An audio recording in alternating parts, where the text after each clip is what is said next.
Hola, hola, buenos días, ¿cómo están? Buenos días a todos, pues bienvenidos a este estudio, esta serie de estudios que hemos estado viniendo eh, compartiendo a través de, esta, de este canal, de nuestra iglesia G316 del Valle. Y bueno, el día de hoy tengo el honor, el privilegio y la bendición de compartirles este estudio tan maravilloso del libro de Daniel. Habla acerca de la vida de este gran profeta, uno de los profetas mayores del Antiguo Testamento. Y bueno, básicamente, la verdad les comento que fue una gran experiencia y una gran enseñanza a nivel personal, de manera espiritual, de cómo un hombre fiel puede ser utilizado por Dios para sus propósitos. En el caso de Daniel es un cuate que la verdad yo siempre lo había admirado desde un punto de vista espiritual. Claro, lo admiro en otros aspectos también, en el aspecto que él fue muy prominente en todo el reino de Babilonia, exiliado de, de Judá, de Jerusalén, de su ciudad natal. Recuerda que era judío y fue conquistado el pueblo judío a lo largo de de toda su historia, ¿no? Como disciplina por parte de Dios, pero ahorita lo vamos a profundizar más, pero a lo que yo quiero compartir es que Daniel eh, es un tipo extraordinario, definitivamente, y siempre compartía con mis discípulos.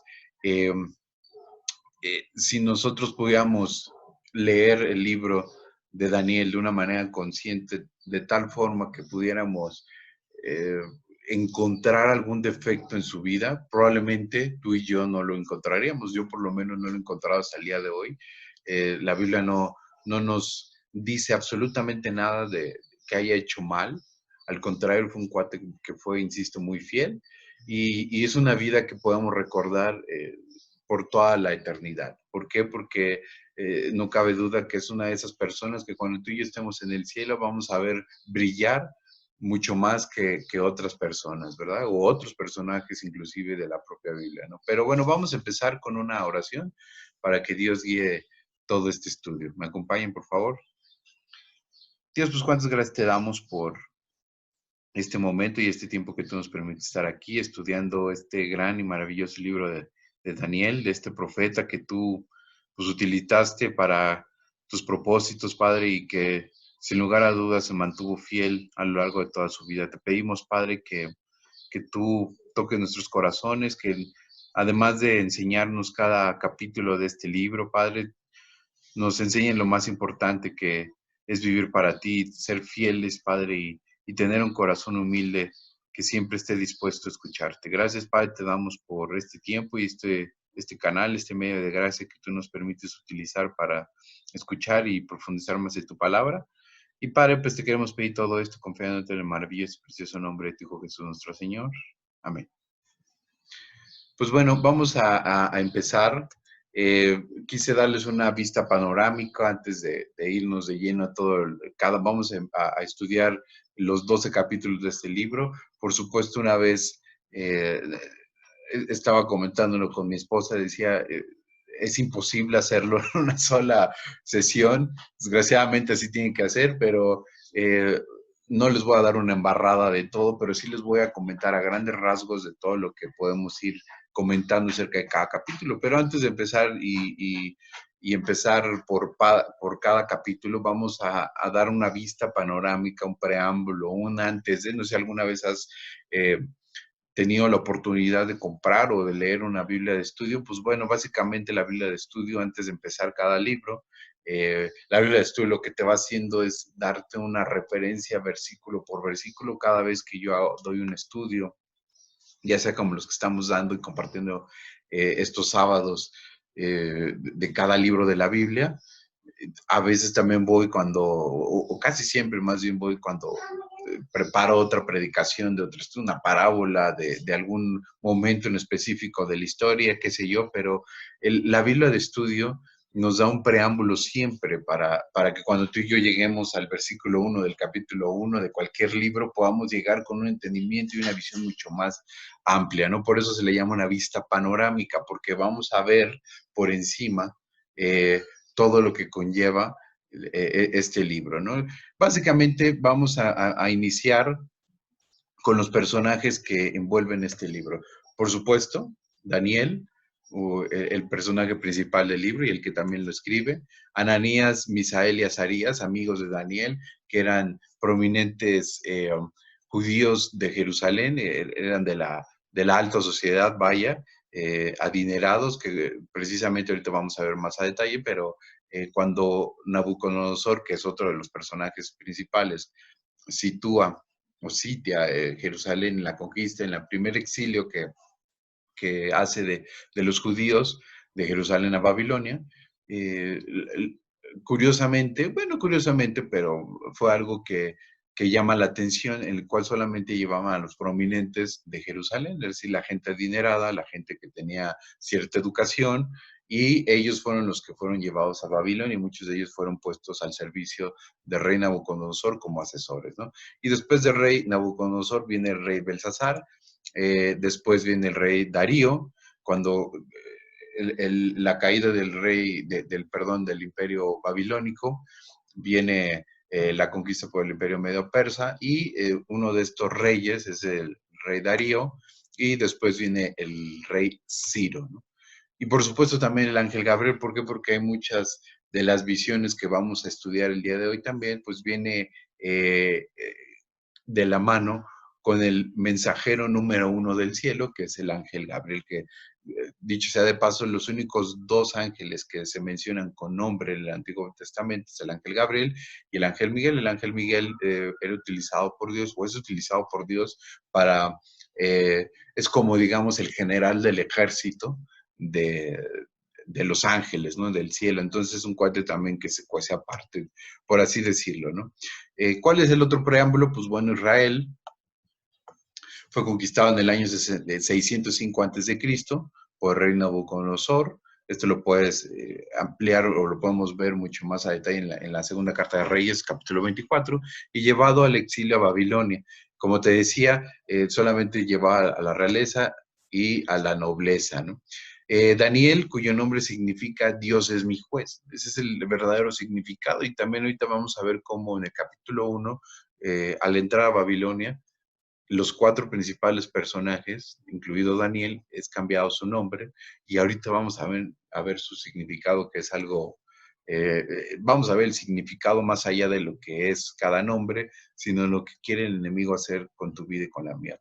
Es uno de los profetas del Antiguo Testamento en el exilio y que vivió toda su vida fuera de Jerusalén después de este exilio y fue muy prominente, funcionaron con varios reyes que gobernaban Babilonia. Entonces, los reyes que vimos anteriormente, Nabucodonosor, Ciro, Belsasar y también Darío, con todos, Daniel ocupó un lugar prominente como funcionario. A veces hasta era el segundo a bordo, digamos, la mano derecha de cada uno de estos reyes, aún siendo extranjero, aún siendo judío, ¿no? La gracia de Dios sobre Daniel fue muy característica. Esto que no te extrañe, cuando Dios tiene un plan, es evidente que nos puede utilizar a todos y cada uno de nosotros para sus planes y sus propósitos. Y bueno, hay otro personaje que también se muestra así como un funcionario prominente fuera de Jerusalén, que es José. Y bueno, básicamente son personajes que nos dan muchas enseñanzas, como es en el caso de Daniel también. Y bueno, el don que tenía Daniel también, porque hallaba mucha gracia en los ojos de estos reyes, pues básicamente es porque tenía el don de interpretar sueños, ¿no? Dios le hablaba, ya sea despierto o dormido, en visiones, le decía, esto es lo que va a pasar, y esto es lo que significa. Y esto es lo que quiero que le digas a los reyes y a las personas y quiero que lo escribas también, ¿no? Después, cuando ya era más entrado en edad, fue cuando escribió el capítulo 7 en adelante, que prácticamente son puras visiones que acontecieron a Daniel, ¿no? Entonces, del capítulo 1 al 6 podemos ver las historias de Daniel y sus amigos, donde aunque hay visiones, aunque hay sueños para interpretar, él actúa de manera directa, ya sea con los personajes que tuvieron el sueño, como en el caso de Nabucodonosor, y historias también en donde participan él y pruebas que participan él y sus amigos, ¿no? Y del 7 al 12 son visiones acerca del futuro. Dios nos anticipa a lo largo y ancho de la Biblia lo que ha de venir y lo que está pasando también actualmente en nuestro contexto del tiempo. También está previsto en la Biblia. Oye, entonces estás diciendo que una pandemia también está escrito en lo que va a devenir en los tiempos futuros. Eso y muchísimas más cosas están eh, de manera profética en la Biblia, ¿no? ¿Cuál es el bosquejo de este libro? Bueno, básicamente hay cuatro, digamos, puntos que podemos desmenuzar de este libro. Uno es el ministerio bajo Nabucodonosor, que es el capítulo 1 al 4. Ahí viene la juventud y la preparación de Daniel, el sueño de la gran estatua, la liberación del horno ardiente de sus amigos, la decadencia y restauración del rey. Esto es de Nabucodonosor. Si te fijas, Nabucodonosor no solamente fue utilizado por Dios, porque algo curioso, si tú te fijas, cuando Nabucodonosor va a sitiar a Jerusalén, dice, está hablando Dios y dice, yo he mandado a mi siervo Nabucodonosor. ¿Por qué? Porque era una disciplina que les estaba dando al pueblo de Israel, a su pueblo, ¿no? Ya le había dado al pueblo del norte, al reino del norte, y ahora le tocaba el reino del sur por su infidelidad constante hacia Dios, ¿no? Entonces utilizó a Nabucodonosor para ir a conquistar y exiliar a la gente, entre ellos Daniel y sus amigos, para que pudieran entender que Dios podía ser, quita y pone a su voluntad y bajo sus términos, ¿no? La segunda parte podemos ver cómo es el ministerio bajo Belsasar, que es hijo de Nabucodonosor, que básicamente es el capítulo 5, se menciona solamente una vez y su decadencia igualmente. Pero también mencionamos el 7 y el 8, ¿por qué? Porque dentro de estas visiones que tuvo Daniel, las tuvo dentro del reinado de Belsasar. Eh, podemos aplicar también en este punto número 2 la desaparición del imperio babilónico, fue cuando se hace la conquista del imperio medo-persa, ¿no? La descripción de las bestias representativas de los imperios, ahorita vamos a ver qué significa esto, el cuadro amplio y los gobiernos medo-persa y de Grecia, ¿no? Y el punto número 3, también el ministerio o el reinado bajo Darío, eh, es cuando también en el capítulo 6 es rescatado Daniel del foso de los leones, después la visión de las 70 semanas, que aunque son bien poquitos versículos, hay una gran enseñanza y hay muchos detalles que podemos platicar. Probablemente no nos dé tiempo el día de hoy, pero sí podemos platicar de lo que significa esas 70 semanas.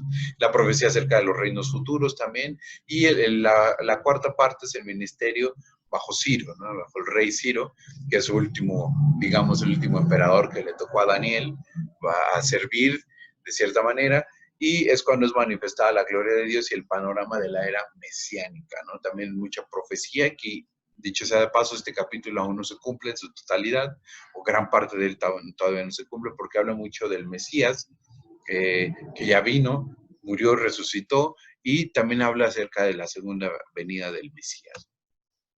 Ok, encontramos algo también muy peculiar en este libro, que son los paralelismos en los capítulos. ¿A qué me refiero? Que muchos capítulos, aunque no sean de manera consecutiva, se parecen o tienen un patrón muy similar. Por ejemplo, capítulo 1, 3 y 6 nos hablan acerca de las pruebas. Uno, ahorita vamos a ver con más detalle, pero es las pruebas que tuvo Daniel y sus amigos al principio del ministerio. El capítulo 3 nos habla acerca de cómo son probados o son ingresados en el horno de fuego los tres amigos de Daniel, y el capítulo 6 nos habla acerca de Daniel en el foso de los leones. Entonces, ese es el patrón que lleva estos capítulos. Después el capítulo 2 y el capítulo 7 habla acerca del sueño del rey, la interpretación del rey, y el capítulo 7 habla del sueño de Daniel, pero que habla acerca de lo mismo del capítulo 2, aunque con ciertas sí son similitudes, pero hay diferencias, aunque significan lo mismo. No es trabalenguas, pero ahorita lo vamos a ver mucho más a detalle, ¿no? Y el capítulo 4 y el 5 nos habla acerca del orgullo. ¿El orgullo de quién? De Nabucodonosor. Nabucodonosor es un tipo que utilizó Dios y que tuvo la gloria esplendorosa de todo el reino babilónico que abarcaba gran parte de Asia de Europa y tenía a su control muchísimas personas y otros imperios, pero al cuate le ganó el orgullo, ¿no? Aunque vio grandes milagros en la vida de Daniel y sus amigos y reconocía de cierta manera al rey de Daniel, que es el mismo rey, el mismo Dios, perdón, que tuyo y que el mío, aún así su orgullo le ganó y por eso fue disciplinado, ¿no? Ahorita vamos a ver cómo. Y de la misma manera fue el orgullo de Belsasar, pero Dios sabía que este cuate nunca iba a cambiar y pues bueno, decidió quitarle la vida, ¿no? Y los últimos capítulos, o los demás capítulos, más bien del 8, 9 y del 10 al 12, nos habla acerca de la segunda y de la tercera visión, ¿no? También el capítulo 9 nos habla acerca de la oración de Daniel, pero también en este capítulo 9 nos describe la visión de las 70 semanas del libro de Daniel, que también es algo bien interesante, ¿no? Pero bueno, del capítulo 1, yo les voy a empezar a leer y les voy a explicar cómo funciona o cómo se va desarrollando esto. Vamos a leer un poquito, bastante más bien acerca de cada capítulo, porque yo creo que a veces es mucho mejor encontrar la enseñanza directamente de cada uno de los versículos de la Biblia, ¿no? Dice Daniel 1, 6 al 7. Entre estos estaban Daniel, Ananías, Misael y Azarías, los amigos que ya mencionábamos de Daniel, y de los hijos de Judá. A estos el jefe de los eunucos puso nombres, puso a Daniel, Belsasar, Ananías, Sadrach, a Misael, Mesac y Azarías, Abednego. Entonces, cuando lo primero que hizo el imperio babilónico con estos 4 personajes que venían de Judá, lo primero que hicieron fue cambiarles el nombre. No es una coincidencia, no es algo que fue fortuito o algo que diga, pues se me ocurrió hacerle esto. No, simplemente es el plan del enemigo, siempre ha sido este. No cambiarte el nombre, sino más bien hacerte sentir menos. ¿Por qué te lo digo? Porque eso es lo que quería hacer el enemigo con Daniel y con todos sus amigos, porque sabía que Daniel era un tipo especial para Dios. Entonces, ¿qué significa Daniel? Daniel significa Dios es mi juez. Entonces, ¿qué significa Belsasar? El nombre que le pusieron en Babilonia significa Bel protege su vida, ¿no? Bel era un dios babilónico que para esto, el que a ti te llamaran como el dios de otra cultura, siendo judío y siendo Daniel en esa época, era una total ofensa eh, a tus creencias, ¿no? A tus convicciones, pero por supuesto Daniel y sus amigos no podían decir absolutamente nada porque eran esclavos. Entonces no había derechos humanos, no había ombudsman, no había nada de esto, ¿no? Ananías, que significa el Señor ha sido bondadoso, le pusieron Sadrach, que significa soy muy temeroso. Cuando Dios te dice no temas, no desmayes, yo estoy contigo, el enemigo quería ponerle a Ananías, debes de temer, ¿no? Por eso le puso Sadrach, que es soy muy temeroso. A Misael, que significa quién es lo que Dios es, le pusieron Mesac, que significa yo no cuento para nada. Imagínate que te digo, oye, yo no cuento para nada, ven para acá. Es algo este, que evidentemente era un plan del enemigo para que estos cuates no pudieran hacer nada, que fueran neutralizados, y es el objetivo que siempre ha tenido el enemigo con tu vida y con la mía, que nos sintamos de esta manera, que nos sintamos sin ningún valor ante los ojos de nadie, ¿no? Mucho menos ante los ojos de Dios. Y Azarías significa el Señor ayudado, le pusieron Abednego, que significa siervo de Nego, ¿no? Siervo de Nego era otro de los dioses de la cultura babilónica, que era igualmente un insulto, así como para Daniel, que le hayan puesto Belsasar, ¿no? Dice, y puso Daniel, y la historia, bueno, de este capítulo es una prueba acerca de la presión para que ellos pudieran estar sanos y fuertes al presentarse a un tiempo de preparación antes de entrar directamente al servicio del rey, y el rey era el que los aprobaba, pero básicamente tenían que tener una prueba, ¿no? Un tiempo de preparación en donde tenían que comer como los babilónicos, tenían que hacer las cosas que hacían los babilónicos, pero Dios le dio gracia a Daniel ante los ojos de este eunuco que lo estaba cuidando a él y a sus amigos. Y bueno, básicamente Daniel fue el que hace una propuesta para no contaminarse con la comida que les estaban dando, para alimentarse de una manera más sana, como Dios les había dicho en la Torá. Y bueno, y esto fue lo que resultó, dice el capítulo 1, versículo 9, y puso Dios a Daniel en gracia y en buena voluntad con el jefe de los eunucos. Y el versículo 19 dice, y el rey habló con ellos, y no fueron hallados entre todos ellos otros como Daniel, Ananías, Misael y Azarías. Así pues, se subieron delante del rey. En todo asunto de sabiduría e inteligencia que el rey les consultó, los halló 10 veces mejores que todos los magos y astrólogos que había en todo el reino. Entonces, Daniel, con la propuesta que tuvo, fue hallado en gracia con el eunuco y eventualmente también con el rey Nabucodonosor. Por eso fue un cuate que tuvo una prominencia gracias a la gracia de Dios en todos los reyes, con todos los reyes que a él sirvió, ¿no? Y dicho sea de paso, cuando Daniel haya esta gracia, pues también se lleva a sus amigos para que sirvan al mismo rey, ¿no? Después viene el capítulo 2, el sueño de Nabucodonosor, el sueño del rey. Es algo curioso. Quise poner una imagen aquí, pero mejor la puse en el capítulo 7, que es el paralelismo de este capítulo, que nos habla acerca de este sueño que tuvo Nabucodonosor y estaba muy inquietante, no sabía qué hacer porque lo angustiaba, mandó a llamar a todos los astrólogos, a los sabios, a los magos, a todos los que se supone que sabían mucho, pero que no sabían nada de esto, del don que tenía Daniel, y como no pudieron interpretar porque ni siquiera les dijo el sueño, sino más bien les dijo, ustedes tienen que decirme lo que soñé, y si no me dicen, yo los voy a matar a todos y a sus familias, y a mí me vale, y ustedes tienen que hacer esto, ¿no? Cuando Daniel se enteró, pues evidentemente fue a hablar con el rey, se dispuso a interpretar el sueño, como ahorita lo vamos a leer, y esto fue lo que le comentó Daniel al rey. Daniel respondió delante del rey diciendo, el misterio que el rey demanda, ni sabios, ni astrólogos, ni magos, ni adivinos lo pueden revelar al rey.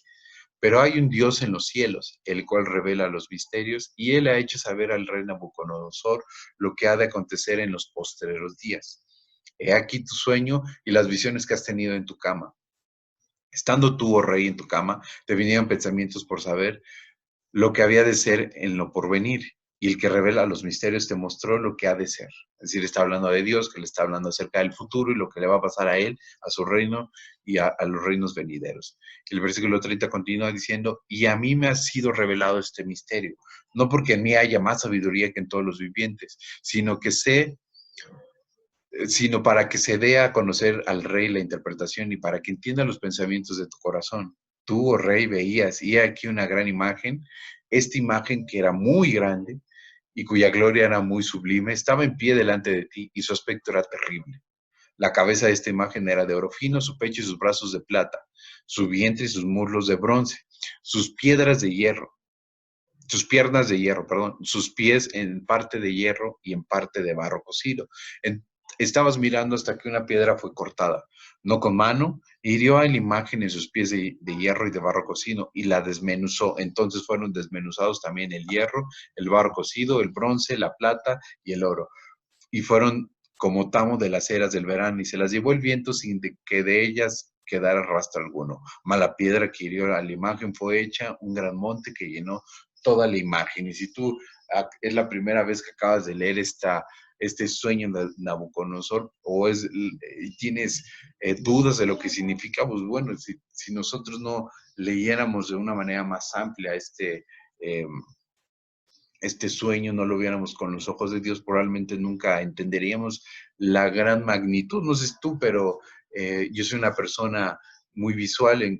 Cuando yo veo una imagen acerca de este sueño, me quedó muchísimo más claro y me hizo clic. Entonces todo esto, ok, el oro, el bronce, la plata, el barro, todo esto fue mucho más claro cuando lo vemos con una imagen, ¿no? Por lo menos para mí, pero esta es la interpretación de lo que significa el sueño. La parte número 1, ya vimos lo que soñó, le dijo, tú soñaste esto, ¿ok? Entonces, esta es la interpretación y este es el sueño. También la interpretación de él Diremos en la presencia del rey, tú, oh rey, eres rey de reyes, porque el Dios del cielo te ha dado reino, poder, fuerza y majestad, y donde quiera que habitan hijos de hombres, bestias del campo y aves del cielo. Él ha entregado en tu mano y te ha dado el dominio sobre todo. Tú eres cabeza de oro. Entonces está diciendo, lo primero, la cabeza de oro eres tú. Pero ojo, es algo que vuelvo a resaltar. Él, es decir, Dios, es el que te ha dado a ti, entregado en tu mano, el reino. No tú, ni tu poder, ni tu fuerza, ni tu inteligencia, ni nada. Dios es el que te ha dado esto, ¿no? Y después de ti se levantará otro reino inferior al tuyo, y luego un tercer reino de bronce, el cual dominará sobre toda la tierra. Y el cuarto reino será fuerte como hierro, y como el hierro desmenuza y rompe todas las cosas, desmenuzará y quebrantará todo. Y lo que viste de los pies y los dedos, en parte de barro cocido de alfarero y en parte de hierro, será un reino dividido, más habrá en él algo de la fuerza del hierro. Así como viste hierro mezclado con barro cocido, y por ser los dedos de los pies en parte hierro y en parte barro cocido, el reino será en parte fuerte y en parte frágil. Así como viste el hierro mezclado con barro, se mezclarán por medio de alianzas humanas, pero no se unirán el uno con el otro, como el hierro no se mezcla con el barro. Y en los días de estos reyes, el Dios del cielo levantará un reino que no será jamás destruido, ni será el reino dejado a otro pueblo. Desmenuzará y consumirá todos estos reinos, pero él permanecerá para siempre. De la manera que viste que del monte fue cortada una piedra, no con mano, la cual desmenuzó el hierro, el bronce, el barro, la plata y el oro. El gran Dios ha mostrado al rey lo que ha de acontecer en lo porvenir, y el sueño es verdadero, y fiel su interpretación. Entonces el rey Nabucodonosor se postró sobre su rostro y se humilló ante Daniel y mandó que le ofreciesen presente e incienso. El rey habló a Daniel y dijo, ciertamente el Dios vuestro es Dios de dioses y Señor de los reyes y el que revela los misterios, pues pudiste revelar este misterio. Entonces el rey engrandeció a Daniel y le dio muchos honores y grandes dones y le hizo gobernador de toda la provincia de Babilonia y jefe supremo de todos los sabios de Babilonia. Y Daniel solicitó del rey y obtuvo que pusiera sobre los negocios de la provincia de Babilonia a Sadrach, a Mesach y a Abednego, es decir, a sus tres cuates, ¿no? Y Daniel estaba en la corte del rey. Es algo interesante como, punto número uno, Daniel aclara a Nabucodonosor que él no es el que interpreta, sino más bien solamente está, bueno, es el que interpreta, pero Dios es el que le está revelando más bien, ¿no? Entonces, le dice el futuro, le muestra el futuro, y no solamente eso, sino que aparte le da ciertas características y detalles que podemos ir estudiando acerca de lo que iba a acontecer. Este punto está Nabucodonosor y está anunciando lo que iba a pasar por los próximos cientos de años. Y que ya pasó, por supuesto, ¿no? Y ahorita vamos a ver de lo que se menciona. Pero de este punto, Daniel empieza a tener una gracia como nunca antes con Nabucodonosor, con la persona más importante y más poderosa del mundo en ese momento, en esa época. Y bueno, esto es gracias al don que Dios le dio, así como Daniel, por supuesto, el don de interpretación de sueños ya no existe, ya no es, digamos, válido en nuestra época. ¿Por qué? Pues porque el apóstol Pablo así lo menciona, ¿no? Porque menciona en la carta de los Corintios que cuando la verdad sea revelada en su totalidad, ya no tendremos necesidad de estos dones, ¿no? Entonces, estos dones que son dados por Dios, por su gracia, a las personas que Él decide o que decidía en el Antiguo Testamento, sobre todo a los profetas, el momento que Pablo nos dice que todo esto cesará, en el momento que podamos ver la verdad completa. ¿Y cuál es la verdad completa? Pues este libro que se llama la Biblia, que es la verdad completa acerca de la voluntad de Dios, ¿no? Por eso se llama el Antiguo Testamento, el Testamento es voluntad, y el Nuevo Testamento. Y siempre ha sido esta la voluntad de Dios, que nosotros lo busquemos cada vez más profundamente. Entonces, este es el sueño de Nabucodonosor, el capítulo 2. El capítulo 3 habla acerca de esta prueba que tuvieron los tres amigos de Daniel acerca del horno de fuego.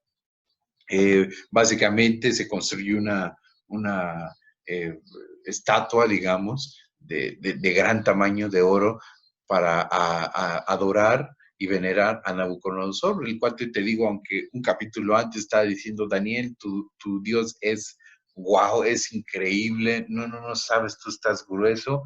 Eh, pues bueno, el siguiente capítulo, el orgullo le vuelve a ganar y se van a construir una gran estatua para que todo el mundo lo venere a él, ¿no? Y es más, ya no digas a otros dioses, ¿no? A él, ¿no?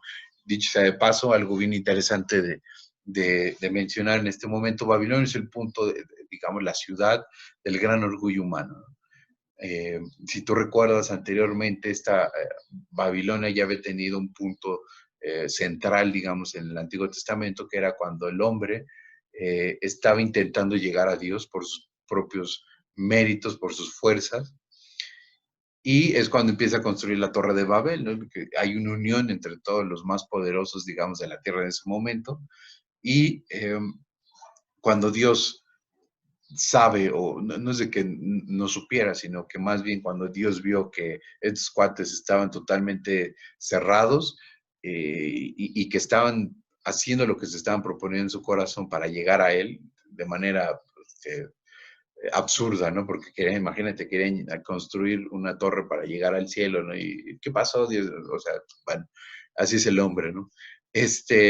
Pero básicamente, cuando este momento pasa, pues Dios, ¿qué hace? Dios les cambia los lenguajes, no se pueden entender y pues el proyecto fracasa totalmente, ¿no? Con una sola instrucción de Dios, así pasó y esa es la Torre de Babel, estaba aquí en Babilonia. Después volvemos con Babilonia, aquí al punto donde está Nabucodonosor, uno de los reinos más esplendorosos, que en este caso pues es el que Dios decide darle el poder a Nabucodonosor y a este reino en específico.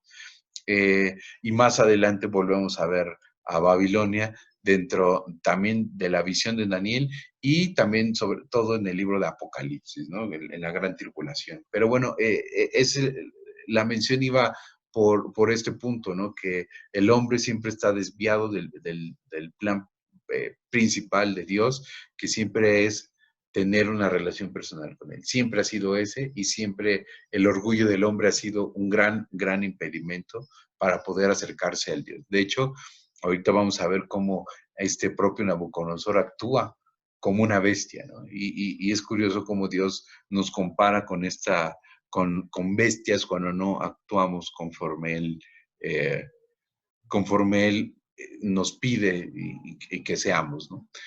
Y entonces este capítulo 3, con esta estatua que se había erigido a sí mismo Nabucodonosor, el que no la estuviera venerando, adorando, tenía que ser enviado a este horno de fuego, ¿no? Entonces los tres amigos de Daniel, aquí, si tú te le preguntas, ¿dónde está Daniel? No lo sé, no me lo preguntes, no lo explica la Biblia, tampoco la Biblia de estudio, probablemente estaba haciendo otra cosa, no lo sé, pero el mensaje es muy claro, los tres amigos de Daniel, que aunque ya tenían una posición prominente dentro de Babilonia, pues bueno, no quisieron adorar a Dios y siempre hay chismosos en la política, siempre. Y a estos cuatro los fueron a acusar. Entonces, cuando están enfrente de Nabucodonosor, le digo, oye, ¿ustedes están haciendo esto? Pues sí, porque pues, tú no eres Dios, nosotros somos judíos y adoramos a Dios, y Él nos dice que no podemos adorar a nadie más que no sea Él, porque mi Dios es un Dios celoso. Entonces, si me quieres matar, mátame, no me importa. Si me quieres meter al fuego, pues méteme y Dios me va a salvar. Y si no me salva, pues de todos modos también me vale porque voy a estar ante su presencia pues qué mejor, ¿no? Entonces, después de todo esto, Nabucodonosor se enoja y los manda al horno de fuego, pero fue algo curioso lo que pasa aquí, ¿no? Dice el versículo 20, y mandó a hombres muy vigorosos que tenía en su ejército que atasen a Sadrach, a Mesach y a Abednego para echarlos en el horno de fuego ardiendo. Entonces estos varones fueron atados con sus mantos, sus calzas, sus turbantes y sus vestidos, y fueron echados dentro del horno de fuego ardiendo. Y como la orden del rey era apremiante y lo habían acalentado mucho, la llama de fuego mató a aquellos que habían alzado a Sadrach, Mesach y Abednego. Y estos tres varones, Sadrach, Mesach y Abednego, cayeron atados dentro del horno de fuego ardiente. Entonces, para cualquier persona, de manera natural, como en el caso, imagínate, los que los llevaron y los ataron y los que los iban a empujar, se murieron solamente del flamazo, digamos, que había y de la intensidad de este fuego, ¿no? Pero imagínate ahora ellos que fueron echados directamente a este horno. Entonces el rey Nabucodonosor se espantó y se levantó apresuradamente y dijo a los de su consejo: ¿no echaron a 3 varones atados dentro del fuego? Ellos respondieron al rey: es verdad, oh rey. Y él dijo: he aquí yo veo 4 varones sueltos que se pasean en medio del fuego sin sufrir ningún daño, y el aspecto del cuarto es semejante a hijo de los dioses. Entonces Nabucodonosor se acercó a la puerta del horno de fuego ardiendo y dijo: Sadrach, Mesach y Abednego, siervos del Dios Altísimo. Segunda vez que reconoce a Dios como el Dios Altísimo o como el Señor de señores, ¿no? Salid y venid. Entonces Sadrach, Mesach y Abednego salieron de medio del fuego y se juntaron los sátrapas, los gobernadores, los capitanes y los consejeros del rey para mirar estos varones, como el fuego como el fuego no había obtenido poder alguno sobre sus cuerpos, ni aún el cabello de sus cabezas se había quemado. Sus ropas estaban intactas y ni siquiera olor de fuego tenían. Entonces Nabucodonosor dijo: bendito sea el Dios de ellos, de Sadrach, Mesach y Abednego, que envió su ángel y libró a sus siervos que confiaron en él y que no cumplieron el edicto del rey y entregaron sus cuerpos antes que servir y adorar a otro Dios que su Dios. Entonces, ojo, aquí está mencionando este versículo, la Biblia, eh, a otro Dios. Nabucodonosor se había exaltado a sí mismo como un Dios vivo. Por eso mandó a hacer también imagínate el orgullo de este cuate, ¿no? Me manda a hacer una estatua enorme de oro y venérenme a mí, yo soy Dios aquí, pues vean mi reino, tengo un changarrote, ¿no? Entonces, a otro Dios que su Dios. Por lo tanto, decretó que todo pueblo, nación o lengua que dijere blasfemia contra el Dios de Sadrach, Mesach y Abednego sea descuartizado y su casa convertida en muladar, por cuanto no hay Dios que pueda librar como este. Entonces el rey engrandeció a Sadrach, Mesach y Abednego en la provincia de Babilonia otra vez. Dios actuó de una manera maravillosa. Con su gracia salió a actuar este ángel del Señor. Es una teofanía, de igual manera. Una teofanía, si no sabes lo que es una manifestación en el Antiguo Testamento de nuestro Señor Jesucristo, ¿no? El ángel del Señor. Entonces entraron 3 y había 4, ¿no? Eso fue lo primero que le llamó la atención. Por supuesto, a todos nos llamaría la atención, ¿no? Y fue algo milagroso que hizo Dios con la vida de estos cuates, ¿no? Y insisto, esta es la segunda vez que Nabucodonosor reconoce a Dios como el Dios vivo y verdadero de todos los dioses, ¿no? Incluido a él, ¿no? Pero bueno, después, ¿qué pasa? En el capítulo 4, Nabucodonosor sigue de una manera orgullosa, eh, exaltándose a sí mismo, cada vez tiene un reino más grande, pero su orgullo fue algo que siempre le impidió tener una relación mm, personal con él. Así como tú y yo, que nuestro orgullo a veces nos impiden leer, a veces nos impiden orar, a veces nos impiden pedir un consejo, discipularnos, ir con nuestro pastor o con nuestro maestro que nos enseñas en la Biblia para pues para pedirle cerca guía, ¿no? Creemos a veces que somos muy autosuficientes, muy inteligentes y que podemos librarla con solamente tener este libro que se llama la Biblia. Estoy hablando del creyente, estoy hablando de aquella persona que, que cree que por cumplir ciertas cosas en nuestra vida podemos llegar y acceder mucho más profundo a una relación con Dios, y eso es absolutamente falso. ¿Por qué? Porque solamente cuando nosotros volteamos a ver a Dios, cuando nos humillamos con Él, cuando lo buscamos de manera constante, cuando estamos de rodillas ante su presencia, y cuando nos quitamos este orgullo de en medio es cuando verdaderamente Dios empieza a actuar en nuestras vidas. Pero ¿qué pasa con nuestra grandeza, nuestros éxitos, nuestros diplomas, nuestro dinero? Todo lo que hemos logrado en la vida nos empieza a llenar, más allá que sea una bendición, se empieza a convertir en una maldición para mí mismo, ¿no? Por supuesto, Dios nos da acorde a su voluntad y nos da para bendecir, no para maldecir. Pero cuando esto se vuelve un problema para el hombre, pues bueno, Dios toma acciones, advierte primero y después actúa. Y esto es un patrón también muy característico de Dios a lo largo y ancho de toda la Biblia, ¿no? El pueblo de Israel es uno de los ejemplos claros, ¿no? Estamos hablando de Israel aquí en Babilonia, de los cautivos de Judá. ¿Por qué? Pues porque simplemente desobedecieron. Vamos a ver en el capítulo 9 cómo es una oración que hace Daniel a Dios maravillosa y hermosa. Y bueno, básicamente Dios cuando está a la puerta de hacer algo nos advierte. Oye, pero ya no hay profetas, si dices que ya no hay profetas, si dices que ya no habla Dios de esa manera, que ya no me habla en sueños, entonces ¿cómo va a hablar?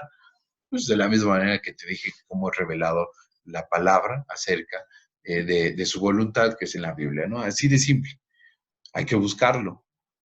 A veces tú y yo nos gustaría, y también lo confieso, que viniera Dios mismo, como en aquella época, como profeta, y me dijera, Bernardo, tienes que hacer esto, y tienes que ir por ahí y tomar esta decisión, porque si no me voy a enojar, o si no va a haber una disciplina, y sería mucho más fácil, ¿cierto? Pero el propósito de esto es de que tú y yo tengamos acceso a su palabra, que lo busquemos más profundamente para que Él nos pueda hablar acerca de cuál es la voluntad que Él tiene para nuestra vida, ¿no? Entonces, este capítulo 4 que habla acerca del orgullo de Nabucodonosor, cómo es el momento de mayor esplendor que tiene en su reino, pues bueno, viene también la gran caída que tuvo durante 7 años.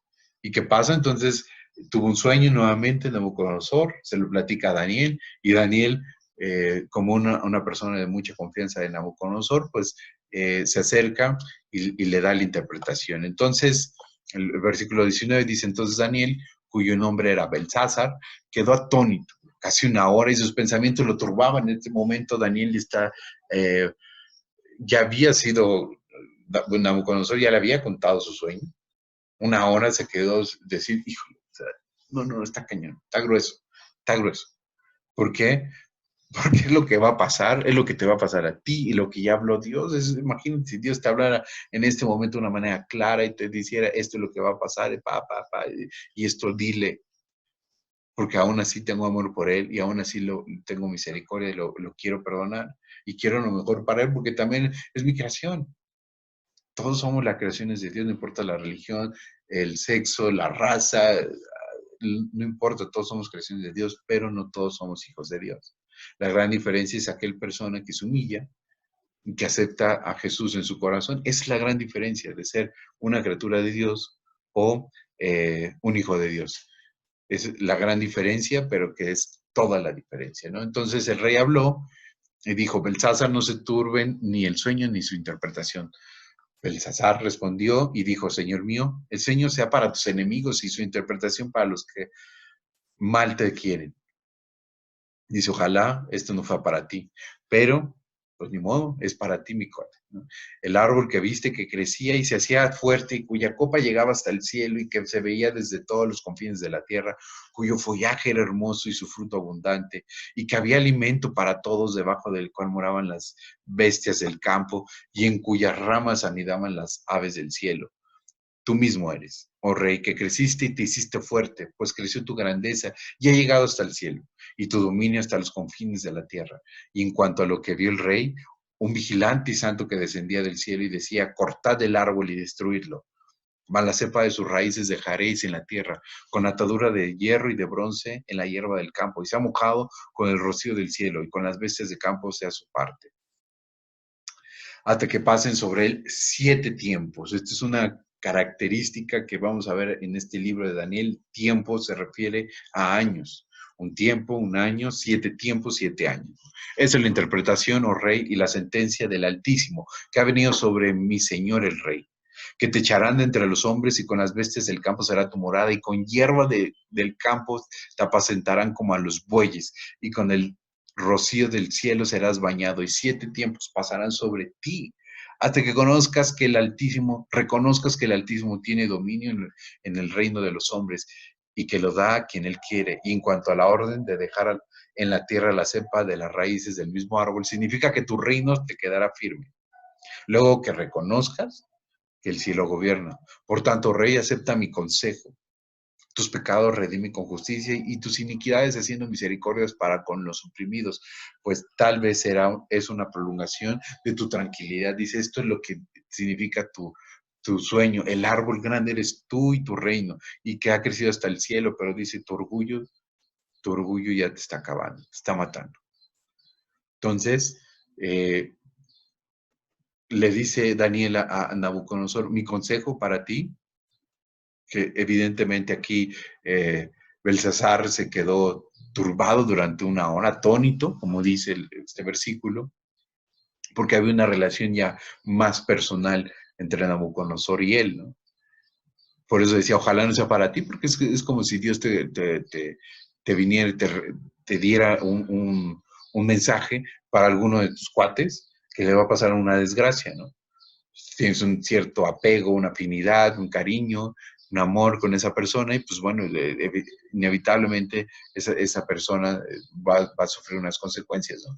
Por eso le dice Daniel en este último versículo, ojalá tomes mi consejo y reconozcas que Dios es Dios. Entonces, esta es la tercera vez, imagínate ya después de la tercera vez que le va y todavía le advierte, le da un sueño y después se le interpreta, o sea, más claro ni el agua, ¿no? Más claro ni el agua y el cuate, órale, o sea, tuvo varias oportunidades y así quiso, pues sí, así es. Así fuimos tú y yo cuando llegamos a Cristo, ¿no? Probablemente nos compartieron muchas veces o nos invitaron muchas veces a una predicación, a un concierto, a una campaña, qué sé yo. Muchas veces dijimos tú y yo que no. En mi caso, yo me tardé 11 años en tomar esta decisión. 11 años. Imagínate este cuate, yo creo que se tardó menos, ¿no? Pero el orgullo del hombre siempre va a separar a Dios del plan que tiene preparado para cada uno de nosotros. ¿Y qué pasó después? Al cabo de 12 meses, paseando en el palacio real de Babilonia, habló el rey y dijo, ¿no es esta la gran Babilonia que yo edifiqué para casa real con la fuerza de mi poder y para gloria de mi majestad? Tú dices, no, esta gruesa. No, no, no, así o más orgulloso, ¿no? El cuate, ¿no? Aún estaba la palabra en la boca del rey cuando vino una voz del cielo. A ti se te dice, rey Nabucodonosor, el reino ha sido quitado de ti y de entre los hombres te arrojarán, y con las bestias del campo será tu habitación, y como a los bueyes te apacentarán, y 7 tiempos pasarán sobre ti hasta que reconozcas que el Altísimo tiene el dominio en el reino de los hombres, y lo da a quien él quiere. En la misma hora se cumplió la palabra sobre Nabucodonosor, y fue echado de entre los hombres, y comía hierba como los bueyes. Voy a repetir esto, y comía hierba como los bueyes, y su cuerpo se mojaba con el rocío del cielo, hasta que su pelo creció como plumas de águila y sus uñas como las de las aves. Mas al fin de tiempo, yo, Nabucodonosor, alcé mis ojos al cielo y mi razón me fue de vuelta y bendije al Altísimo y alabé y glorifiqué al que vive para siempre, cuyo dominio es septiterno y su reino por todas las edades. Todos los habitantes de la tierra son considerados como nada, y él hace según su voluntad en el ejército del cielo y en los habitantes de la tierra, y no hay quien detenga su mano y le diga, ¿qué haces? En el mismo tiempo mi razón me fue de vuelta y la majestad de mi reino, mi dignidad y mi grandeza volvieron a mí, y mis gobernantes y mis consejeros me buscaron y fui restablecido en mi reino, y mayor grandeza me fue añadida. Ahora yo, Nabucodonosor, alabo, engrandezco y glorifico al Rey del cielo, porque todas sus obras son verdaderas y sus caminos justos, y él puede humillar a los que actúan con soberbia. Imagínate esto. 7 años. Le dio 3 oportunidades y después de la tercera, que fue muy clara en una visión y una advertencia, pasaron 12 meses y ni aún así su orgullo se quiso humillar ante Dios. ¿Cuál fue la disciplina? 7 años actuando como bestia. Es lo que te decía, que Dios nos compara como bestias del campo. Cuando no reconocemos que Él es el que tiene poder completo y absoluto sobre tu vida y la mía. Aún en este tiempo que estamos viviendo, en estos tiempos de pandemia, Dios está en control de todas las situaciones. Por más que escuches, por más que te digan, por más que haya, por más que lo que tú me quieras decir, cuando no reconocemos que Dios es Dios y está sobre todas las cosas y sobre todas las circunstancias, definitivamente viviremos una vida llena de orgullo, llena de amargura y llena de temores. Es lo que quería el enemigo con los amigos de Daniel, ¿recuerdas? Tú no vales nada. tú eres un temeroso, tú eres el que adora al otro cuate, ¿de qué me estás hablando? A ver, yo creo en Dios, yo, dicen los amigos de Daniel, voy a ser fiel a lo que me enseñaron, a mis estructuras, a mis convicciones, porque esa es mi vida espiritual, porque me ha cambiado, porque eso es lo que yo sé que vale la pena, aunque me cueste la vida. Como una vez escuché de Juan Manuel, de nuestro pastor, decía, eh, estos eran cristianos de a de veras, ¿no? Cristianos que daban la vida por Dios. ¿Cuántos de nosotros estaremos dispuestos a aún actuar en contra de alguna autoridad o de algunas circunstancias que vayan en contra de nuestras convicciones y de lo que nos pide Dios que hagamos? Entonces, estos cuates así eran, ¿no? Y me voy un poquito más rápido por el tiempo y por que vamos en el capítulo 4, pero bueno, en el capítulo 5 se repite el patrón. Este paralelismo es del orgullo de Belsázar, que es hijo también de Nabucodonosor. El cuate tampoco aprendió, estaba en una fiesta y su orgullo, no sé qué le pasó, el alcohol, la fiesta, no sé. Lo que sí sé es de que mandó pedir las copas que habían traído del templo de Dios de Jerusalén para que se les sirvieran a todos sus cuates y con eso sacara la jarra. Eso fue el acabose, digamos, de este cuate, Belsasar, que era el rey de Babilonia en ese momento. Entonces, ¿qué pasó? Llegó una mano, escribe en la pared, y en esa mano había un mensaje para el rey y que nadie le supo decir lo que significaba, a excepción, por supuesto, de la interpretación de Daniel, y es lo que va a acontecer en este momento. Dice, entonces Daniel respondió y dijo delante del rey, tus dones sean para ti y da tus recompensas a otros. Leeré la escritura al rey y le daré la interpretación. El Altísimo Dios, oh rey, dio a Nabucodonosor, tu padre, el reino y la grandeza, la gloria y la majestad, y por la grandeza que le dio, todos los pueblos, naciones y lenguas temblaban y temían delante de él. Y a quien quería mataba, y a quien quería daba vida, engrandecía a quien quería, y a quien quería humillaba. Mas cuando su corazón se ensorbeció, es decir, se orgulleció, y su espíritu se endureció en su orgullo, fue depuesto del trono de su reino y despojado de su gloria. Y fue echado entre los hijos de los hombres, y su mente se hizo semejante a la de las bestias. Nuevamente, Dios nos dice bestias, ¿no? La comparativa que hace de los seres humanos con las bestias, ¿no? Y con los asnos monteses fue su morada. Hierba le hicieron comer como a buey, y su cuerpo fue mojado como el rocío del cielo, hasta que reconoció que el Altísimo Dios tiene dominio sobre el reino de los hombres, y que pone sobre él al que él le place. Y tú, su hijo Belsasar, no has humillado tu corazón. Sabiendo todo esto, lo habías vivido, lo habías presenciado, Belsasar, decías, no manches, qué grueso estás, porque imagínate, tú viviste con Nabucodonosor, tu padre, por supuesto tuvo muchos hijos, pero él fue el que heredó el trono, ¿no? Entonces, lo viste lo que le pasó, viste, si no fuiste testigo ocular del horno y del foso de los leones, que lo vamos a ver más adelante, pues bueno, por lo menos, por lo menos tienes las historias que te contó tu papá, ¿no? Y después al final de su vida, después de que la restableció el trono, pues dices, o sea, te lo contó tu papá y lo sabes, y aún así quisiste ensorbecer tu corazón, enorgullecerte y decir, Dios no existe, a mí me vale, yo voy a agarrar la pachanga, el mundo me gusta más, el placer, y venga, vámonos, ¿no? Entonces, eso fue la consecuencia, ¿no? Eh, y tú, su hijo Belsasar, no te sumió su corazón sabiendo todo esto, sino que contra el Señor del cielo te has ensoberbecido, hiciste traer delante de ti los vasos de su casa, y tú y tus grandes, tus mujeres y tus concubinas bebiste vino en ellos. Además de esto, diste alabanza a dioses de plata y oro, de bronce, de hierro, de madera y de piedra, que ni ven, ni oyen, ni saben, ni nada, ¿no? Y al Dios en cuya mano está tu vida y en cuyos son todos tus caminos, nunca honraste. Entonces de su presencia fue enviada la mano que trazó esta escritura, y la escritura que trazó es Mene, Mene, Tekel, Uparsin. Y esta es la interpretación del asunto. Mene, contó Dios tu reino y le ha puesto fin. Esta es una palabra que significa esto. Mene, contó Dios tu reino y le ha puesto fin. Tekel, pesado has sido en balanza y fuiste hallado falto. Pérez, tu reino ha sido roto y dado a los medos y a los persas. Entonces mandó Belsasar vestir a Daniel de púrpura y poner en su cuello un collar de oro y proclamar que era el tercer señor del reino. La misma noche fue muerto Belsasar, rey de los caldeos. Este fue el mensajito que le mandó Dios a este cuate, al rey Belsasar.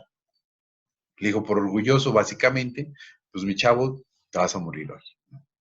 Y no solamente tú, sino toda tu descendencia y toda tu familia. ¿Por qué? Porque en ese momento el reino de Babilonia fue conquistado ese mismo día, esa misma noche, y muerto el rey por este orgullo. Por supuesto, este hecho de los vasos fue algo que derramó, digamos, la gota, ¿no?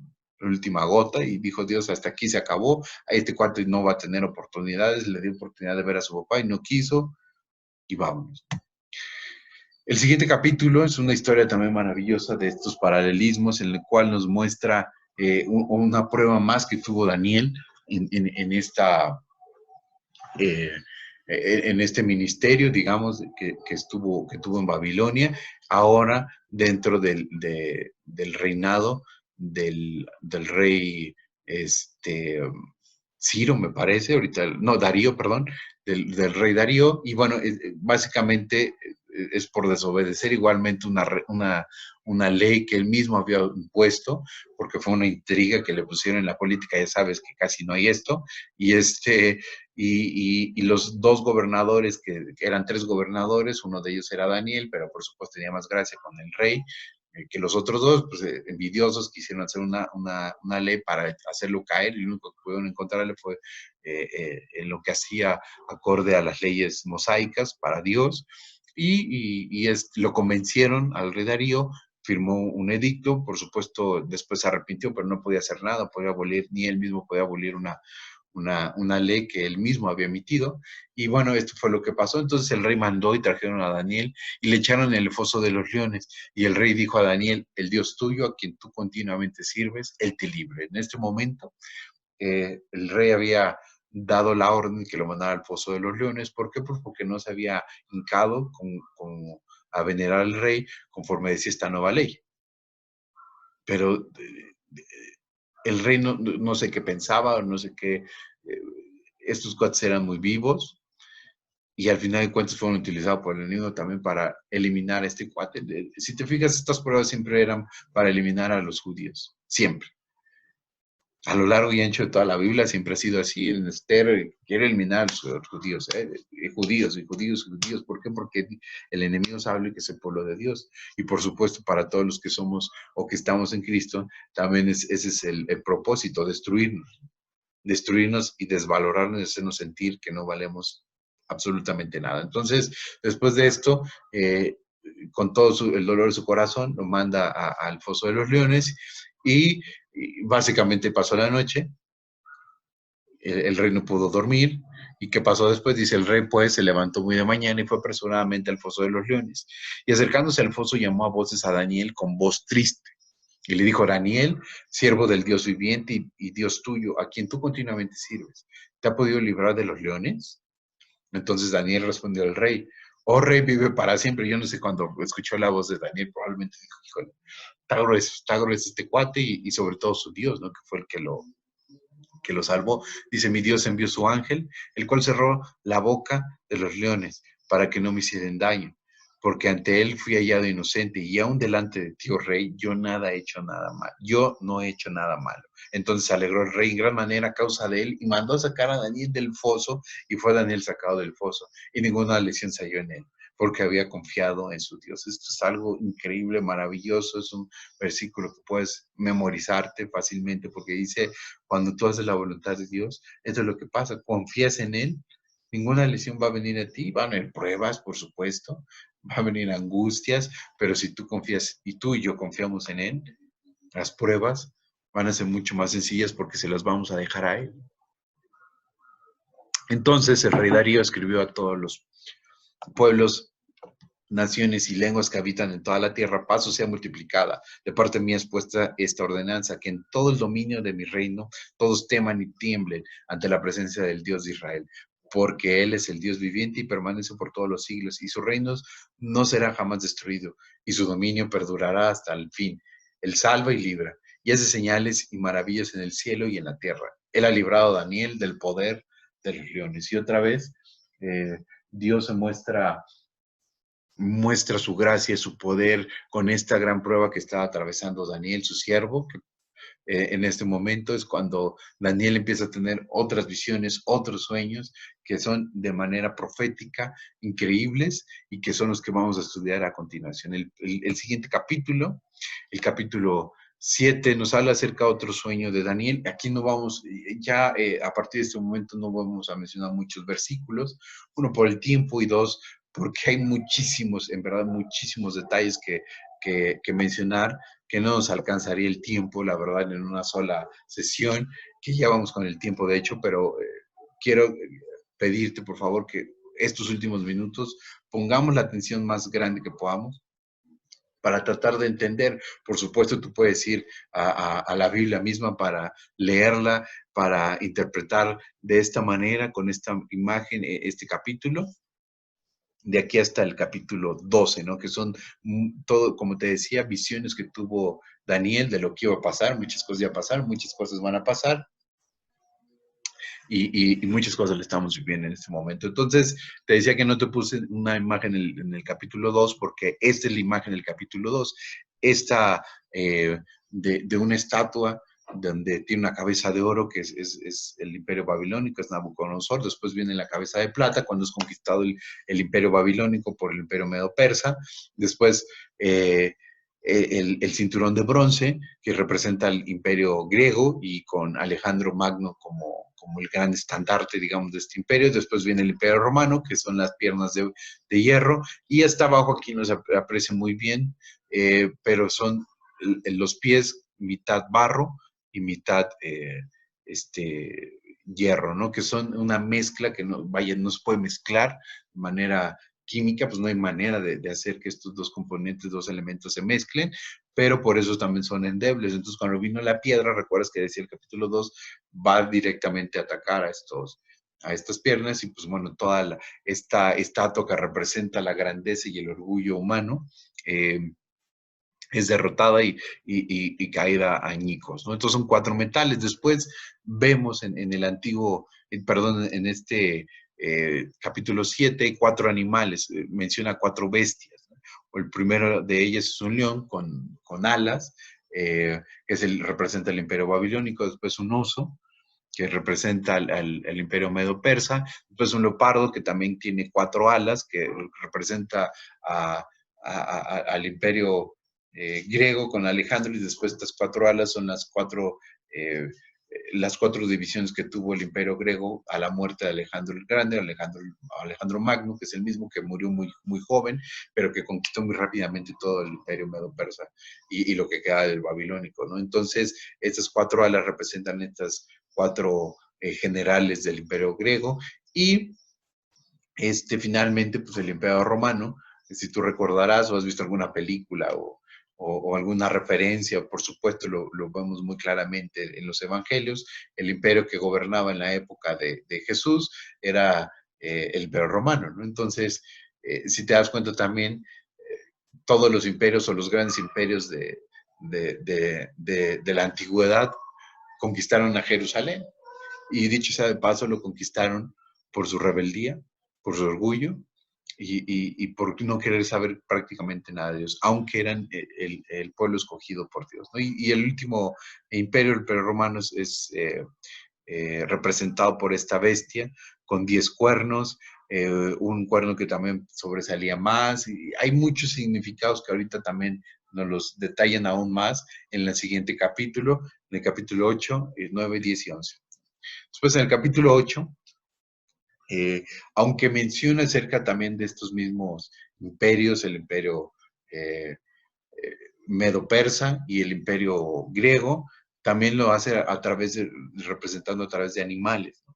Entonces, el primero que menciona es un carnero, dos cuernos, y dice la Biblia que hay un cuerno que sobresale más que el otro. ¿Por qué? Porque el imperio eh, eh, persa tuvo más preeminencia sobre el medo, ¿no? Eventualmente, aunque era una alianza de estos dos imperios, pues bueno, uno de ellos sobresalía más, pero después entonces viene este macho cabrío con un cuerno largo, y este cuerno largo representa al imperio romano, perdón, al imperio griego, que este capítulo 8 nos menciona cómo llega intempestivamente este macho cabrío y pues bueno, acaba con este carnero, y el cuerno prominente es Alejandro Magno. Insisto, hay muchas similitudes con el capítulo 7 del sueño, sí, el capítulo 7, y también con el sueño del capítulo 2 de Nabucodonosor. Entonces, estos 4 cuernos que también se mencionan prominentes son los 4 generales que dividieron el imperio a la muerte de Alejandro Magno, Alejandro el Grande, ¿no? Y después este cuerno pequeño se cree que es Antíoco Epifanes, ¿no? Que sale del cuarto, este, del cuarto cuerno, perdón, del tercer reino. Entonces, si quieres ahorita esto no le hagas mucho caso, ¿no? Porque son muchos detalles que tú puedes llegar a confundirte. Insisto, no nos da tiempo de ver todos los detalles, pero lo que sí nos podemos entender con más detalle, digamos, es de que esto refiere a lo que en este momento Daniel no había vivido y no iba a vivir, por supuesto, aunque vivió la conquista del imperio medo-persa, ya no le tocó el imperio griego, tampoco el imperio romano, y mucho menos el imperio del anticristo. Oye, pero aquí no dice eso, claro que no, pero lo viene más adelante, ¿no? Y ahorita vamos a ver lo que significa. ¿Por qué? Porque en el capítulo 9 viene explicado las 70 semanas. Hay, este capítulo 9 son dos divisiones, digamos que lo podamos poner así. Uno, la oración de Daniel, fruto de una profecía que había visto de su contemporáneo Jeremías, ni tan contemporáneo, pero bueno, digamos prácticamente de las mismas épocas, ¿no? Acuérdate que había profetas en ese momento en Jerusalén que se habían quedado para el remanente que estaba ahí, ¿no? Cultivando y cuidando pues lo que quedaba, las ruinas, literalmente, ¿no? Entonces, y también había profetas en la cautividad en Babilonia, como en este caso pues era Daniel. Entonces, la oración iba acorde a una profecía que él mismo tuvo acceso de Jeremías. Evidentemente, Daniel también tenía un poder adquisitivo alto porque una persona que tenía en su poder un papiro de una de las cartas, digamos, o de los profetas del Antiguo Testamento, es porque tenía acceso a muchos recursos. Entonces, esta profecía que él leyó acerca de Jeremías, que viene del capítulo 25, versículo 11, dice que hay 70 años, ahorita lo vamos a leer, pero es el primer regreso de los desterrados a Jerusalén. Entonces, cuando él se entera, dice, wow, ya casi pasan 70 años, entonces Dios, pues ya estuvo, ¿no? Ya, o sea, yo soy el primero que me iría, yo soy el primero que quiero regresar a mi tierra, pues sí, aquí tú me has dado todo, me has dado lugares prominentes, me has dado, no dudo que hasta siervos le haya dado, pero insisto, el punto principal es de que la fidelidad de Daniel fue utilizada en grande manera por Dios. Entonces, ¿qué pasó con esta profecía? Dice, toda esta tierra será puesta en ruinas y en espanto y servirán estas naciones al rey de Babilonia 70 años. Entonces, el momento que Nabucodonosor conquista la primera vez a Jerusalén, porque hubo dos batallas, digamos así, uno donde conquista Sitia y conquista Jerusalén y es el primer exilio, y la segunda es cuando también, digamos, derrota a los que quedaban, a los rebeldones judíos que estaban por ahí, pero en este momento la segunda campaña, digamos, de Nabucodonosor contra Jerusalén es cuando destruye el templo. Pues un elemento increíble y sobre todo de gran, digamos, dolor para todo el pueblo judío. Entonces, esta es la oración de Daniel. Quise mostrar ciertos versículos porque hay que leerlo todo. Es algo increíble, muy, muy bonito y precioso. Dice, de Jehová nuestro Dios es el tener misericordia y el perdonar, aunque contra él nos hemos rebelado y no obedecimos a la voz de Jehová nuestro Dios, para andar en sus leyes que él puso delante de nosotros por medio de sus siervos los profetas. Inclina, oh Dios, tu oído y oye. Abre tus ojos y mira nuestras desolaciones y la ciudad sobre la cual es invocado tu nombre, porque no elevamos nuestros ruegos ante ti confiados en nuestras justicias, sino en tus muchas misericordias. Oye, Señor, oye, Señor, oh Señor, perdona. Presta oído, Señor, y hazlo. No tardes por amor de ti mismo, Dios mío, porque tu nombre es invocado sobre tu ciudad y sobre tu pueblo, ¿no? Entonces, Daniel está en una oración muy conmovedora, está pidiendo perdón por todos los pecados del pueblo de Israel, por la desobediencia. Sin embargo, pues el cuate, aunque había sido un tipo muy fiel durante todo este tiempo, durante todos los reyes, un testimonio como ninguno, había mal interpretado esta, eh, esta profecía de Jeremías. ¿Por qué? Es cuando viene el ángel, el otro gran personaje de este libro. ¿Para qué? Para revelarle lo que realmente significaba esta profecía, ¿no? Dice, 70 semanas están determinadas sobre tu pueblo y sobre tu santa ciudad para terminar la prevaricación y poner fin al pecado. Y bueno, entonces en este capítulo 9 empezamos a ver esta segunda parte de las 70 semanas de la profecía o de la visión que le revela Dios a Daniel. Y básicamente estas 70 semanas es una interpretación del tiempo que se ve manifestada desde la entrada eh, o del regreso de Jerusalén, del pueblo judío a Jerusalén, hasta eh, el regreso de nuestro Señor, la segunda venida de nuestro Señor Jesucristo. Ahorita vamos a ver el tiempo. ¿Recuerdas que Jeremías había hecho la profecía de estos 70 años? Pues bueno, Daniel pensaba que ya se iba a regresar, con todo se iba a acabar el, el castigo, pero básicamente el ángel Gabriel le dice, le aclara a Daniel que efectivamente eran 70, pero periodos, 70 periodos de tiempo. ¿Qué quiere decir esto? El 7, acuérdate, es un número completo, es el número de Dios, el 6 es el número del hombre, y aunque hay muchísima numerología que hoy por el tiempo no lo voy a decir, no lo voy a mencionar porque hay muchísima numerología dentro de toda la Biblia, el 7 es un número importantísimo. Entonces, 70 semanas es lo que Dios le impone al pueblo de Israel como disciplina, decirlo de una manera. No son 490 años, eh, porque si tú multiplicas 70 semanas, la semana, un periodo de una semana son 7. Entonces, 70% son 490 años, ¿no? Pero tampoco son 490 años seguidos. Sí simbolizan una disciplina directamente para el pueblo de Israel, pero esto es lo que va a significar y estos son los versículos que hablan acerca de la semana 70, ¿no? 70 semanas están determinadas sobre tu pueblo y sobre tu santa ciudad para terminar la prevaricación y poner fin al pecado y expiar la iniquidad para traer la justicia perdurable y sellar la visión y la profecía y ungir al santo de los santos. Aquí se refiere al Santo de los Santos, a nuestro Señor Jesucristo. Sabe pues y entiende que desde la salida de la orden para restaurar y edificar a Jerusalén hasta el Mesías príncipe, habrá 7 semanas y 72 semanas.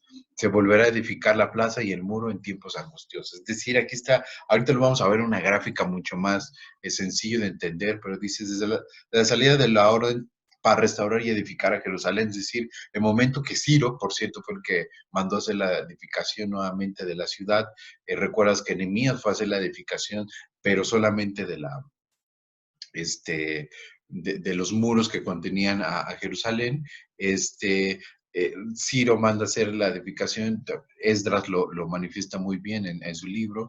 Entonces, cuando se manda a volver a restaurar y edificar Jerusalén hasta el regreso del Mesías príncipe, habrá 7 semanas. Dice el Mesías que los judíos siguen esperando, por cierto, el Mesías que nosotros sabemos, tú y yo sabemos que es nuestro Señor Jesucristo, habrá este periodo de 7 semanas, ¿no? Y después de 62 semanas se volverá a edificar la plaza y el muro en tiempos angustiosos.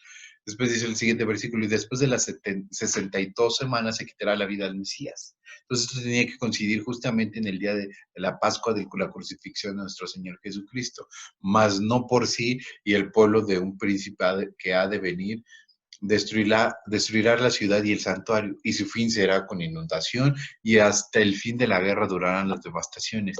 Y por otra semana confirmará el pacto con muchos. Esta semana es bien importante, es la última semana, todavía no la hemos vivido, esta semana que se menciona es la semana de la gran tribulación, que son 7 años de la gran tribulación, y es la última semana, por eso no podemos, estos 490 años no los podemos tomar como un tiempo corrido, 70 semanas, mucho menos como 70 semanas como tal. Entonces, ahorita lo vamos a ver más claro, ¿no? Pero esta última semana es la semana de la tribulación. Y por otra semana confirmar el pacto con muchos. A la mitad de la semana hará cesar el sacrificio y la ofrenda. Entonces, aquí nos está hablando que a la mitad de la tribulación, o sea, acuérdate que son 7 años, si no lo sabías, pues ahorita lo vas a conocer, después de que venga el arrebatamiento, es decir, que Jesús, en un abrir y cerrar de ojos, como lo expresa Pablo en la segunda carta de Tesalonicenses, dice, en un abrir y cerrar de ojos, ¡pum!, desaparecerá toda la iglesia. Es decir, ¿quién es toda la iglesia? Todos los que tenemos al Espíritu Santo viviendo en el corazón. Entonces, en este momento, ocurre el arrebatamiento, 140,000 judíos se convierten en ese punto, y son los que van a esparcir el evangelio durante la gran tribulación, que al final de cuentas estos 140,000 también son cuidados por Dios en esta última semana de las 70 de Daniel, ¿no? Pero ¿qué pasa? Se reinstala el sacrificio en el templo, el tercer templo, que este es el tercer templo, pues bueno, es el que se construye en Jerusalén, que por cierto ya están los planos, que por cierto hay mucha controversia en la ONU para que se apruebe o no se apruebe esto, por supuesto dentro de los tiempos de Dios, y probablemente tú y yo podamos ver construida la primer piedra, la primer cimentación de este templo, que después eventualmente también al acabarse la tribulación y la gran tribulación, que son los 7 años, esta última semana, estará destruido también, ¿no? Pero entonces aquí nos está hablando de cómo estos 3 años y medio se va a volver a restaurar el sacrificio, como se hacía en las épocas del segundo templo, del primer y segundo templo, del tabernáculo, incluso en el desierto, ¿no? Y a la mitad, porque habla que dice a la mitad de la semana hará cesar el sacrificio y la ofrenda. Aquí está hablando de un príncipe. ¿Quién es el príncipe? Está hablando del anticristo, el anticristo que es el que gobernará a las naciones, que se vestirá como de ángeles. Mira, vamos a hacer una unificación, hace la paz efectivamente con los judíos, y durante 3 años y medio no se pelean, tranquilos, yo gobierno, pero ustedes, yo los voy a ayudar y los voy a apoyar, no se me preocupen, ¿no? Entonces a la mitad de esta semana cesan los sacrificios, se desencara, o se descara más bien este príncipe que aquí se menciona, que es el anticristo, insisto, y este anticristo dice, ¿saben qué? A mí no me importa ya sus sacrificios, voy a romper el pacto porque yo tengo el poder, porque así lo quiero y porque vienen los 3 años y medio peores de todo que ha vivido la humanidad completa, ¿no? Entonces, en este momento el anticristo dice, ahora el único que van a venerar es a mí, y la segunda parte de la semana 70 es lo que corresponde a los 3 años y medio que conocemos en Apocalipsis de la gran tribulación, ¿ok? Después, con la muchedumbre de las abominaciones vendrá el desolador hasta que venga la consumación y lo que está determinado se derrame sobre el desolador. Entonces imagínate ahorita, yo cuando leí la primera vez, semana 70, decía, híjole, ¿esto cómo se come? No inventes, no entendí mucho o no entendí casi nada, pero básicamente esto es lo que nos está hablando. Déjame le paso aquí. Estas son las 70 semanas, un resumen, encontré esta imagen y creo que podríamos hablar de un resumen, ¿no? Las primeras 7 semanas son un periodo de 49 años, desde el Imperio Babilónico hasta empieza un periodo desde que se conquista Jerusalén, ¿ok? Entonces empieza la disciplina, estas 7 semanas son 49 años. Después hay otro periodo, como se menciona, ¿recuerdas? Pero es un periodo de 7 más 62, son las 62 semanas que abarca todos estos reinos que ya hemos estudiado, no por nada Dios le reveló todas estas visiones y sueños a Daniel en los capítulos anteriores, que estos 434 años, voy a regresar aquí tantito, dice, después de estas 72 se volverá a edificar la plaza y el muro en tiempos angustiosos. Y después de las 62 semanas se quitará la vida al Mesías. Entonces, después de estas 62 semanas, justamente cuando cumple esas 62 semanas, 434 años, que por cierto, no lo puedes calcular con 365 días por año. ¿Por qué? Porque estamos hablando que es un año judío, el año judío tiene 360 días, ¿no? Como tal en su calendario. Entonces, en este momento, dice matarán al Mesías príncipe, que es a nuestro Señor Jesucristo, que fue, sabemos que fue justamente en el día de la Pascua, ¿no? Porque Él es el Cordero Pascual, porque cumple muchas profecías, porque esta es otra profecía que se cumple en la persona de Jesucristo, por los tiempos también. Por ahí encontrarás que no coincide por esto y que la otra, y que no sé qué, y otros dicen, no, el periodo hay que agarrarlo de tal fecha. A grandes rasgos es esto. Descansa, no tienes que ser exacto, la verdad es que tienes que descansar, porque todo esto, la verdad, cuando estemos en el cielo será revelada de una manera totalmente, si Apocalipsis es un libro que nos quita el velo, en el cielo pues estaremos totalmente ante la verdad, ¿no? Entonces, hay un periodo, eh, digamos, de gracia, como lo ves aquí, es la gracia que ocurre dentro de este cambio de administración de la palabra. ¿A qué me refiero con esto? Cuando Jesucristo, nuestro Señor, es crucificado, es, aunque es por la voluntad de Dios y porque así tenía que cumplirlo, porque Él obedeció y porque Él así lo decidió, eh, el pueblo judío deja la administración de la palabra de Dios. ¿Quiénes son los que ahora comparten?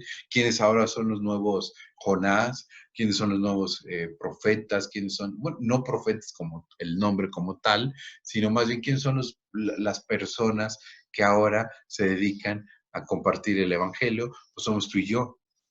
Somos estas personas incircuncisas que ahora por gracia podemos tener la bendición de poder ser llamados hijos de Dios y encontrar al Padre. Ahora no somos bichos raros, no somos unas personas como nunca luego en la historia, porque la misma historia de Jonás y Nínive, que convirtió a todo el pueblo, a cientos de miles en un poco tiempo, entonces, que por cierto ninguno era judío, entonces no somos los bichos raros de la historia, pero sí tenemos la administración de la palabra de Dios durante un periodo de 2000 años. Estos 2000 años, tú dirás, bueno, ya estamos en el 2020, entonces tus cuentas no están saliendo, ¿no?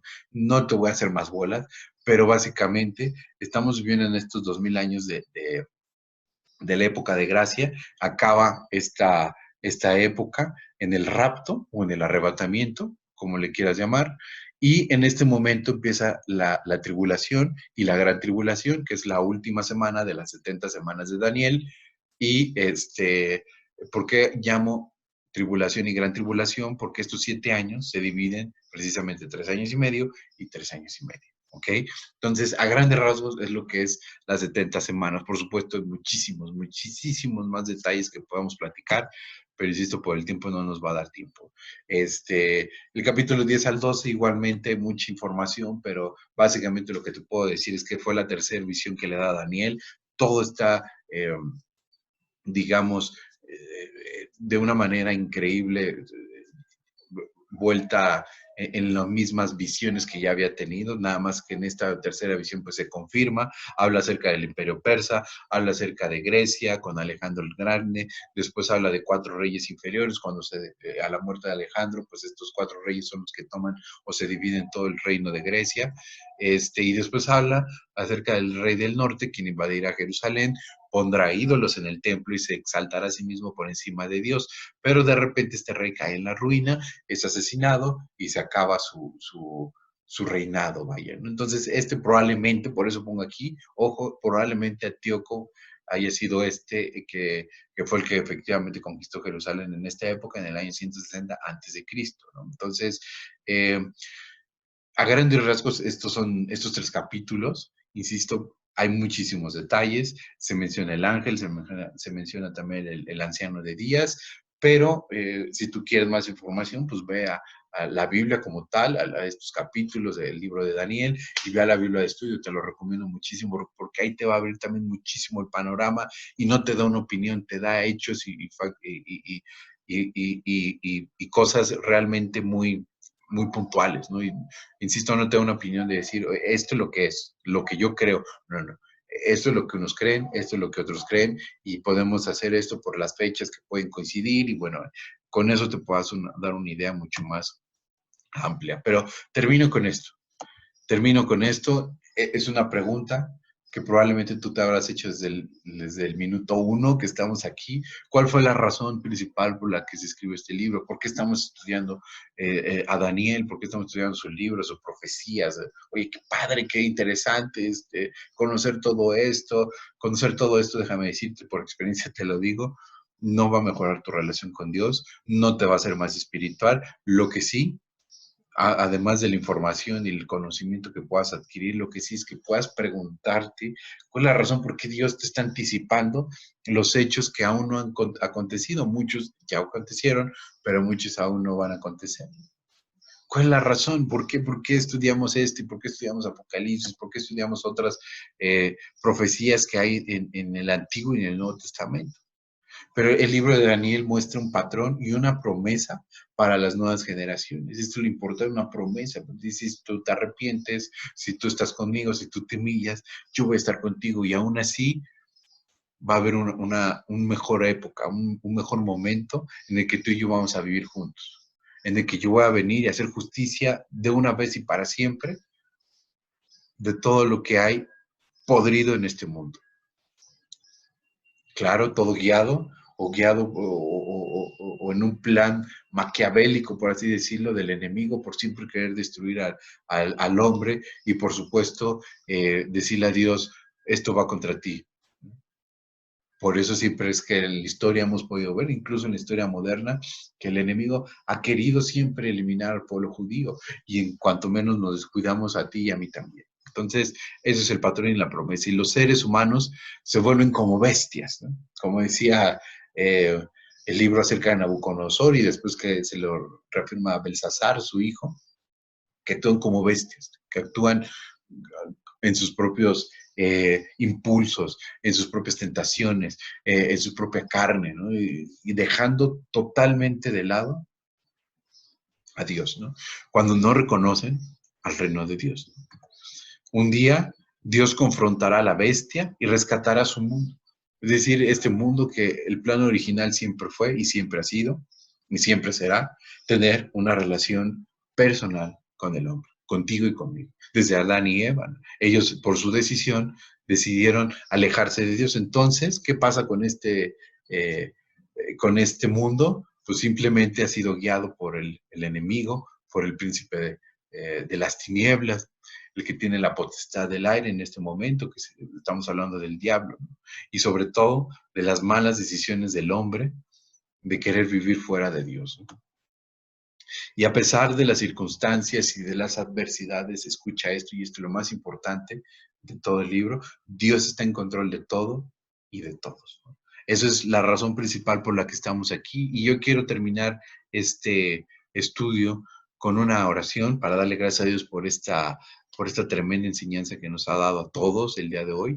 Y bueno, básicamente quiero pedirle a Dios que todo esto no solamente se quede en un bonito tiempo que pasamos, sino más bien que esto nos lleve a profundizar más nuestra relación con Dios y que nos lleve a, a descubrir todas las maravillas que Él tiene preparado para nuestra vida. ¿Ok? Entonces, ¿me acompañan a orar, por favor, para terminar? Dios, pues cuántas gracias te damos por este tiempo que tú nos has permitido estar aquí el día de hoy. Gracias porque pues, a través de la vida de Daniel hemos conocido muchos detalles de lo que pasó, de lo que está pasando y de lo que pasará en el futuro. Gracias por, sobre todo, esta promesa que tú nos haces a nosotros y a cualquier persona que voltee a verte, Padre, humillándose ante ti, para saber que lo mejor está por venir, Padre, y que en tus manos podemos confiar nuestra vida y que podemos estar seguros de que pase lo que nos pase, Padre, que las circunstancias que estemos pasando en este momento, pues tú eres un Dios fiel y tú amas a todo aquel que también te es fiel a ti, Padre. Gracias te damos por este tiempo maravilloso que tú nos permitiste pasar el día de hoy. Y Padre, pues todo esto te lo queremos pedir, agradecer en maravilloso y precioso nombre de tu Hijo Jesús, nuestro Señor. Amén. Pues bueno, muchas gracias por acompañarnos el día de hoy. Recuerden que los sábados es día de estudio de cada uno de los libros de la Biblia. Ha sido un proyecto interesantísimo y si tú te das cuenta, Jesucristo, nuestro Señor, está manifestado en todos y cada uno de nuestros libros, ¿no? Entonces, ojalá te sigas conectando todos los sábados, por supuesto, a ver las predicaciones también de nuestro pastor, de Miguel. Y bueno, si tienes dudas, por favor, ayúdanos a, a compartírnoslas para poder también ayudarte a resolver esto, ¿no? Pero bueno, muchas gracias, que Dios los bendiga a todos. Hasta luego.